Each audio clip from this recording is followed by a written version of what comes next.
Seguimos haciendo Tiempo Pyme, son las 10:04 de la mañana. La saludamos rapidito a Alex López, ¿cómo estás? Buen día, todo muy bien. Vamos Bueno, rapidito porque dale, tenemos algo. tenemos a alguien en línea. Tenemos, pero es un poquito de lejos. Dale, presentalo. Gabriel Bacalor, que es fundador y director general de Bacalor Strategic Consulting, compañía global de asesoramiento estratégico con sede central en Israel. Es economista especializado en inversiones, negociación, análisis de mercado y planificación estratégica de los sectores de alta tecnología, inmobiliario y de la construcción. Hola Gabriel, ¿cómo te va? ¿Qué tal amigos? ¿Cómo les va? Buen día. Bien, encantado de escuchar tu voz. Igualmente. Aquí en un hermoso día en Tel Aviv, soleado, 24 grados de temperatura, con una brisa muy agradable, la verdad que ideal para estar en la playa. Bueno, Gabriel, Hugo Bonigo te saluda, ¿cómo estás?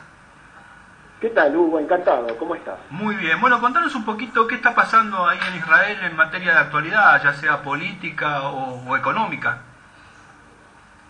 ¿Cómo no, Hugo? Mira, a ver, para analizar lo que está pasando no solo en Israel, sino en todo Medio Oriente, Sí. es importante que separemos la coyuntura, que es por lo que en general lo que vemos, lo que escuchamos en los medios de comunicación, de la problemática estructural, que es lo que tendemos a interpretar los analistas que estamos especializados en la región. ¿Qué está pasando en lo coyuntural? En este momento el movimiento terrorista Hamas, aquí en Israel, en Gaza, el grupo terrorista este controla la franja de Gaza, está lanzando cohetes y proyectiles de morteros al sur de Israel, específicamente a 50 kilómetros de donde estoy yo ahora, al sur de Tel Aviv. A la mañana eso tuvo como consecuencia 4 heridos, 2 de ellos graves en coma, y imaginamos para la tarde una posterior represalia del ejército de la Fuerza Aérea Israelí sobre Gaza, que va a dejar seguramente varios militantes y también lamentablemente civiles muertos o heridos. En cuanto a la coyuntura regional, vemos quizá el hecho más preocupante, Raúl y Hugo, sea la escalada militar que está existiendo entre Turquía y Siria, que lleva próximamente a una guerra. Esta mañana al respecto fue asesinado un soldado jordano por fuerzas sirias y esta guerra tiende a extenderse en el ámbito regional. Y en cuanto a la primavera árabe, específicamente en Siria, centro de los conflictos más terribles que llevan ya a una guerra civil con 30.000 muertos en la región, esta mañana las fuerzas aéreas que controla el presidente Bashar al-Assad dejaron 40 nuevos muertos, entre ellos muchos niños, y el conflicto está desplazándose hacia el Líbano, que el gobierno sirio controla desde hace ya 30 años. Esta semana, seguramente se habrán enterado, fue asesinado Wissam al-Hassan, que es jefe de la inteligencia policial del Líbano y opositor a la intervención siria en ese país. Y finalmente, para terminar un poco con el panorama de coyuntura, está el caso de Irán, que continúa avanzando en su programa de desarrollo nuclear, que tentativamente estaría finalizado para abril-junio del año 2013, del año próximo. Esto en cuanto a lo coyuntural. Ahora bien, desde el punto de vista estructural, y entiendo básicamente a dónde iba tu pregunta, Hugo, me parece que hay que analizar cuál es la raíz del problema. Y la realidad es que la primavera árabe debemos analizarla en esta instancia desde dos perspectivas. Por un lado la histórica, es decir, lo que pasó, y por el otro lado la geopolítica, es decir, lo que va a pasar. Desde una perspectiva histórica y social, el proceso antimonárquico que estamos observando en Medio Oriente puede compararse con las revoluciones europeas del año 1848, que terminaron con el absolutismo en la mayoría de los gobiernos, las realezas de Europa, del viejo continente. Ahora bien, desde una perspectiva geopolítica, es decir, lo que está ocurriendo hoy, lo que debemos esperar que ocurra, vemos dos efectos. Por un lugar, el macro, en el cual se está reeditando la Guerra Fría, y entre Rusia y los Estados Unidos, y por el otro lado los efectos regionales que hablan de un cambio de eje de poder. Hasta el momento el eje de poder siempre vaiveneaba entre Irán, representante del chiismo en el mundo, que es el 20% de los 1.600 millones de musulmanes, ahora el 80% es representado, a un conflicto, un nuevo eje de conflicto regional entre Siria, en este caso gran aliado de gran parte del mundo árabe y por supuesto de los Estados Unidos. Esto es, amigos, en breves palabras, el escenario que se presenta. Y Gabriel, hablando también de temas que tienen que ver con Israel, la economía y el desarrollo grande que han tenido las empresas pequeñas y medianas a partir de las startups, aquí en la Argentina estuvo de visita alguien que debes conocer, Saúl Singer, dando una serie de conferencias sobre su libro que ha escrito, hablando un poco, entre comillas, del milagro económico israelí. Bueno, sí, lo conozco personalmente a Saúl, efectivamente sé que estuvo en la Argentina.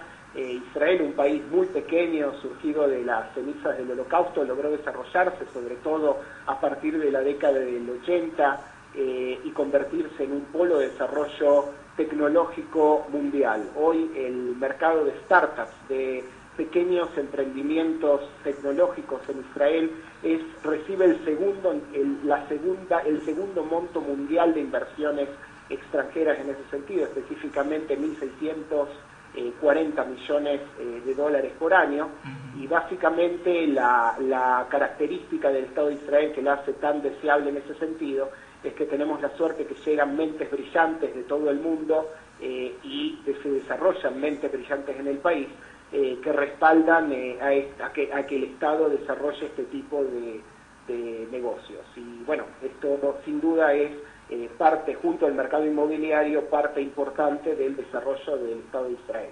Bien, estuvo justamente aquí en la Argentina dando una conferencia en el Consejo de Ciencias Económicas, invitado también por el Ministerio de Planeamiento y Ciencia, y bueno, se trató un poco de ver la experiencia israelí y volcarla hacia aquí, hacia la Argentina, donde en estos últimos tiempos se le está dando mucha importancia al tema del desarrollo de las pequeñas y medianas empresas como eslabón importante en el desarrollo económico del país, como ha sucedido allí en Israel, como vos nos contabas.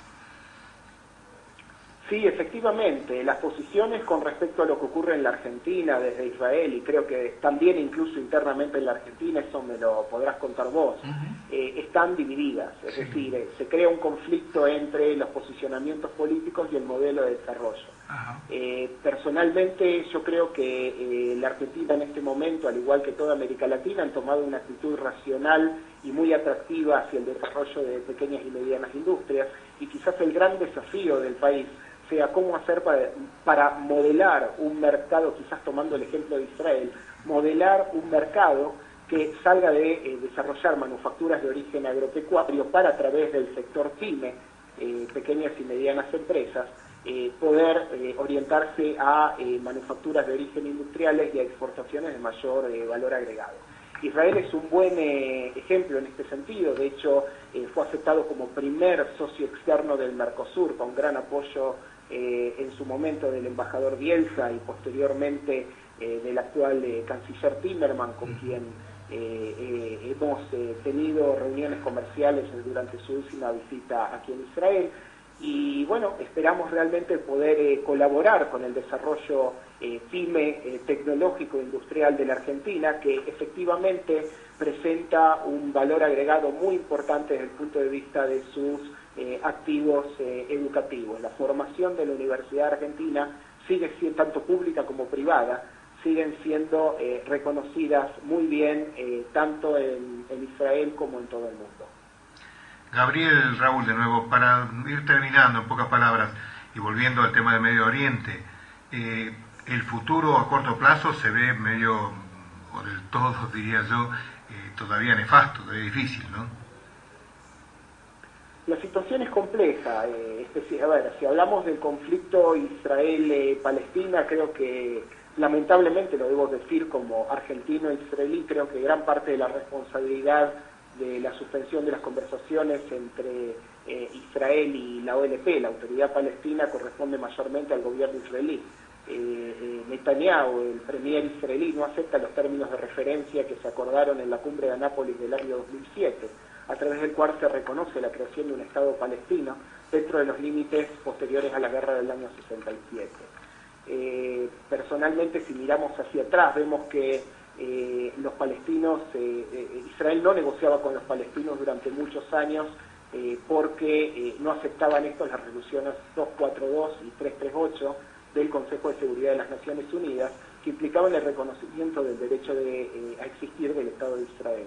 Actualmente los palestinos reconocen esto. Grupo Hamas, que controla Gaza, es un problema en este sentido, pero sin duda la OLP en Cisjordania la reconoce, y Israel se niega a negociar estableciendo nuevas condiciones, como ser que reconozcan como condición previa a sentarse a la negociación que Israel debe ser un Estado judío.